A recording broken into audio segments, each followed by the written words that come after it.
like to talk about distress and good feelings. The stress is really when you're overwhelmed, when things are too difficult to deal with. Stress, you can handle it, but it's not particularly pleasant.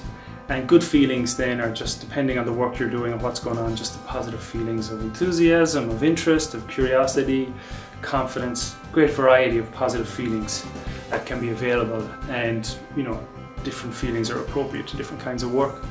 So this idea of distress and stress and good feelings is applicable to a great variety of systems, families, schools, communities, and so on. But I'd just like to talk about it in the context of the workplace. I think oftentimes we think of work as inherently stressful, and that a really good worker can take the stress and can do the job. And I don't think that's how people perform at all, really. I think when people are under stress, it kind of wears them down.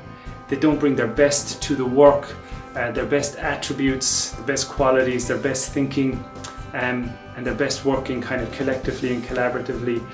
Under stress, you don't really see that to the capacity that's available. So I don't really think stress is really where you want employees to be at. I think employees perform optimally when they're bringing those good feelings for that particular type of work to it. I think they're happier. The clients or the customers or whomever they're working with are going to get a better experience and better service. They're going to be easier to manage when staff are working with good feelings. The program and the organization is just going to perform better. So I think really when we think of when people are working, it's experiencing those good feelings. That's where they work best. Our cultural default for understanding work says work is stressful. It's supposed to be stressful.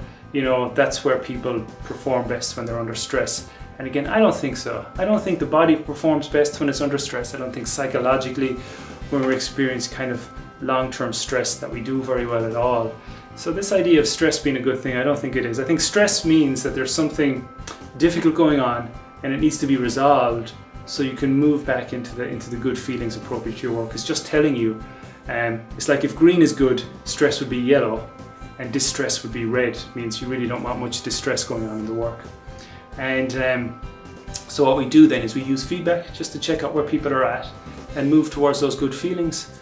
Because again, who wins from people being stressed a lot, and who wins from a lot of distress going on in the workplace? Nobody wins actually. The staff aren't better, the clients aren't better, the customers aren't better. It's more difficult to manage. The organization or the program doesn't work as well. So nobody's winning from that. So why are we kind of buying into an understanding that there's something good about this, or there's something okay or acceptable about it? And really then, so when you think about it, who wins from people having good feelings that are appropriate to the kind of work they're doing? Cheerfulness, curiosity, a desire to learn and be excellent, and a great variety of things. Who benefits from that? Everybody benefits from it.